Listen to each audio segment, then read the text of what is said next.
How dare you cut the cake without my son's permission? Veronica yelled across the backyard, her voice cutting through the cheerful Christmas music like a knife. I froze, trying to cut it, the plastic knife still pressing against the blue dinosaur cake I'd spent 3 hours decorating for my son Leo's 5th birthday. The fondant scales had taken a long time to perfect, each one carefully molded and placed. The chocolate ganache filling was Leo's favorite. I'd even found edible glitter that went perfectly with the Jurassic theme. 20 eyes turned toward me, parents and children alike. Silence fell as Veronica stormed into the garden, her heels sinking into the grass with every angry step. She had arrived late to the party, made a grand entrance with a huge, wrapped present that overshadowed all the others, and immediately began criticizing everything from the decorations to the party favors, and even the bouncy castle she had rented. "You're selfish, just like your dead mother," she said, her voice loud enough for all the guests to hear. Her words hung in the air like poison. My hand trembled slightly on the knife, but I kept my expression neutral. I'd learned years ago that showing emotion to Veronica only made things worse. "Veronica, it's Leo's birthday," I said quietly, pointing to my son who was standing frozen by the jump house, his little face confused and sad. "He asked me to cut the cake, so his friends could eat it. My son Ethan is older than me. He should have gotten his hair cut first." Veronica pointed at her 7-year-old son, who looked just as annoyed as Leo. "You always do this. You always make everything about yourself, and you never think about your real family." A real family. The phrase she'd been using since my mother died 3 years ago. As if my existence became negotiable the moment our mother, who had always stood up for me, was gone. I put the knife down and took out my phone, typing a quick message while Veronica continued her heated rant about respect and family hierarchy, and how my mother would be ashamed of my selfishness. The sarcasm in her words almost made me laugh. I said calmly, without taking my eyes off my phone, "I'm texting the Guardian about your monthly allowance, asking if we should continue with it." Veronica's face turned so pale so quickly that I thought she was going to faint. "What?" Her voice came out barely audible. I raised my head and looked at her with the same calm expression I had maintained throughout her presentation. "Your allowance is from the family fund. I'm asking the Guardian if we should continue sending it." She began by saying, "You can't," but her voice cut off. "Actually, I can." I put my phone back in my pocket. "Now, are we singing Happy Birthday to Leo, or would you prefer to continue causing trouble at a 5-year-old's birthday party?" Veronica's husband, David, appeared beside her, his face contorted with embarrassment. "Jess, maybe we should." "Shut up, David," she whispered, but her eyes never left mine. "You're deceiving me. You have no control over anything." She smiled. "Okay." The party continued awkwardly. The parents were whispering among themselves, trying to act normal for the sake of the children, but I caught snippets of their conversations. Did she really say that about her mother? At a child's birthday party. Poor thing, she lost her mother, and now she has a sister like that. Leo, he opened his gifts with feigned enthusiasm, his earlier joy now dimmed by the tension.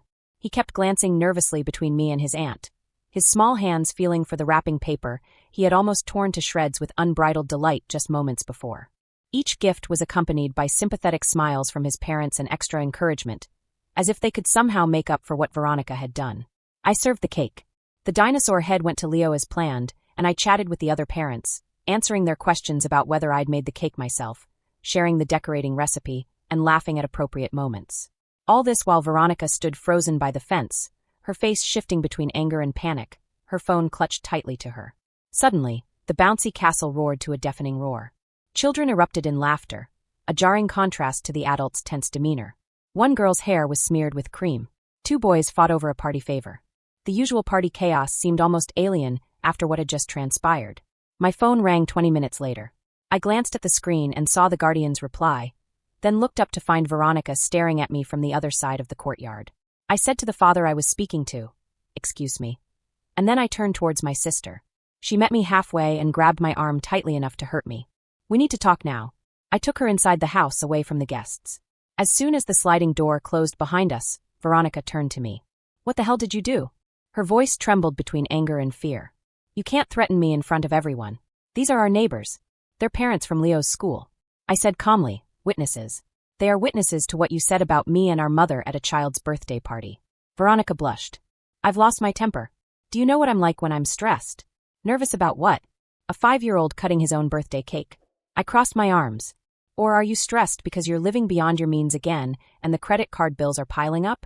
Her eyes widened. "How did you find out about?" "I know everything about your finances, Veronica." "Everything," I said calmly.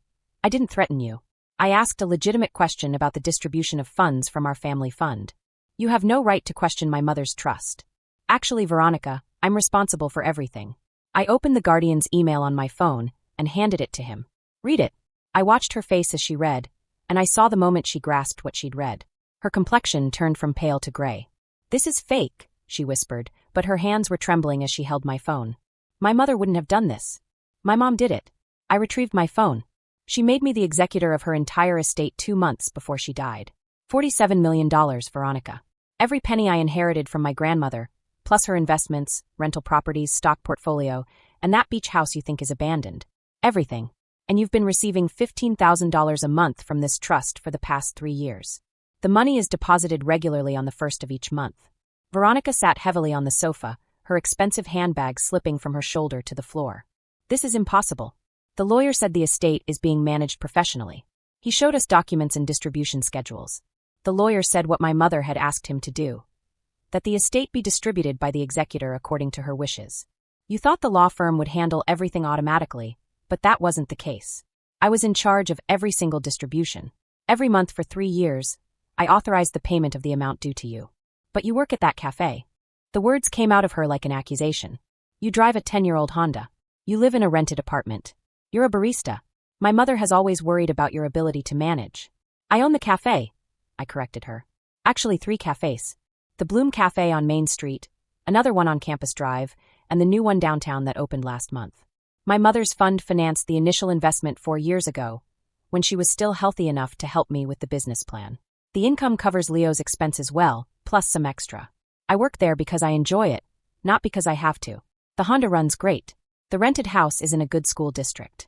And my mother never worried about my finances because she knew exactly what she had planned for me. Veronica opened and closed her mouth several times.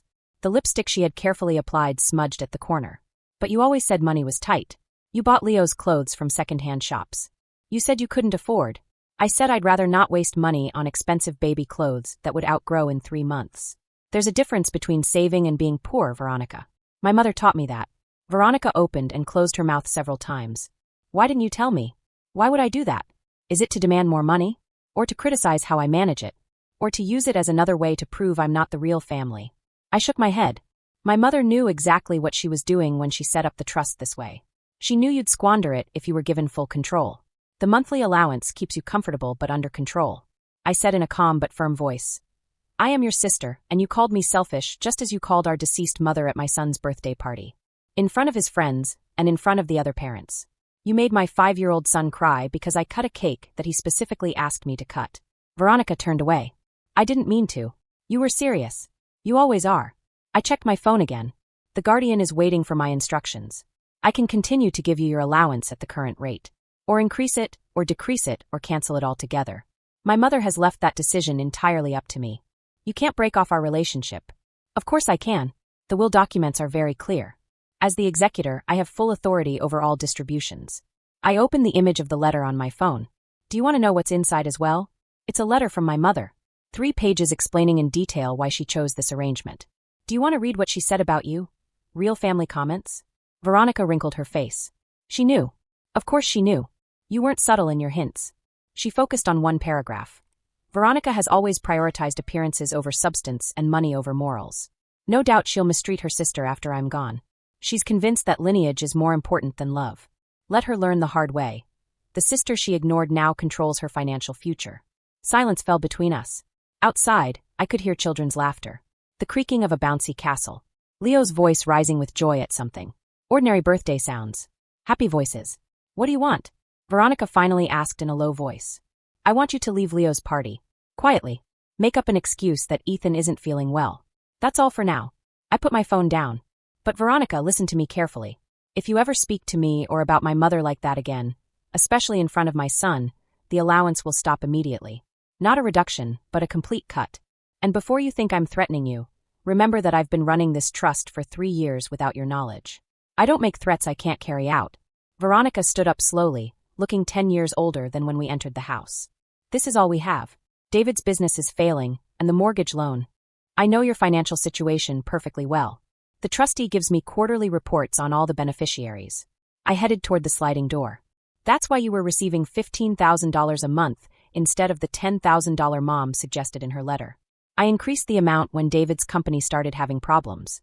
Because, after all, you're still my sister, and Leo deserves to have his cousin as a part of his life. Her eyes widened. You've added to it. Last year. You didn't notice because it was deposited automatically. I opened the door, and the sounds of the party came in. But generosity is not the same as tolerance, Veronica. I can be kind to you without accepting cruelty from you. Learn the difference. Veronica walked past me without saying a word, her shoulders slumped. I saw her gather David and Ethan together, then whisper something to her husband that made his expression shift from confusion to shock. They left through the side gate.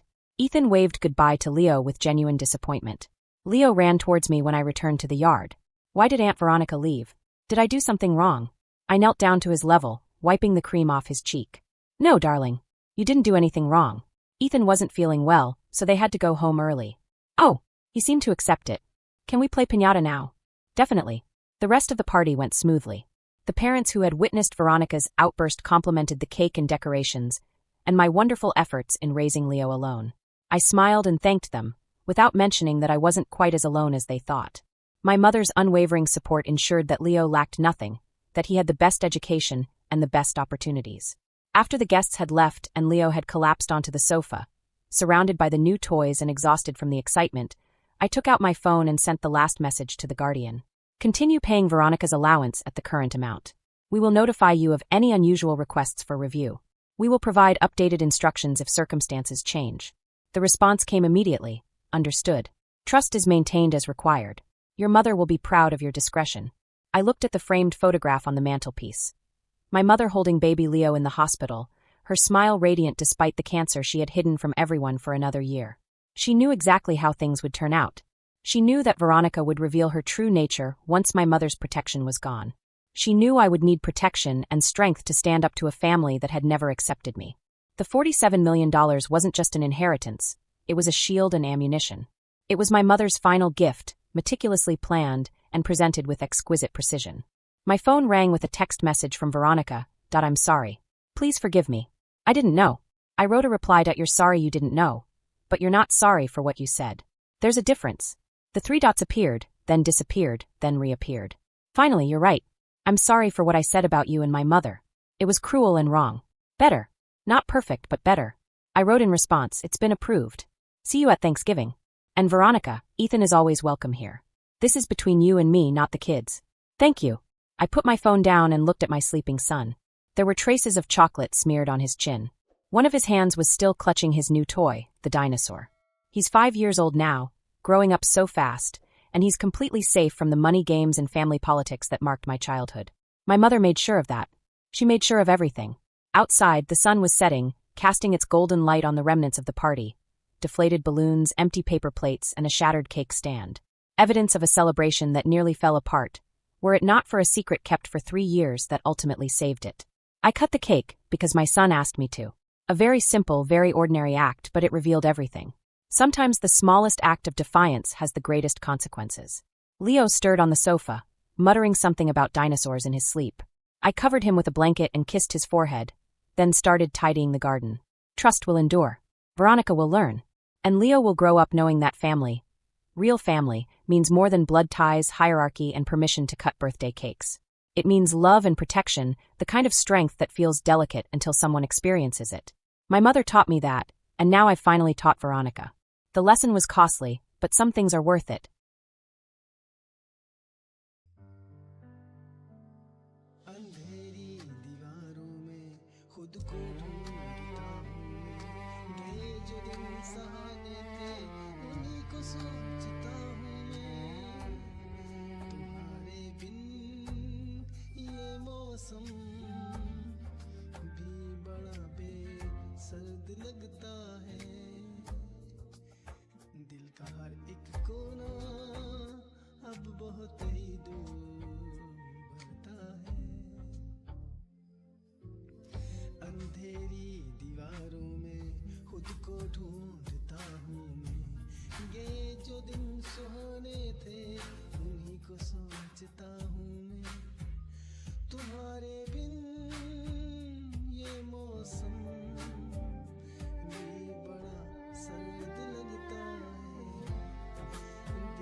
सितारों से भी पूछता है पता तेरा कहाँ होगा, मगर खामोश है दुनिया, कहाँ मेरा जहाँ होगा। बस एक बार मुड़ के देख ले मेरी बेबसी की सूरत, मुझे है आज भी तेरी वफा की सख्त जरूरत।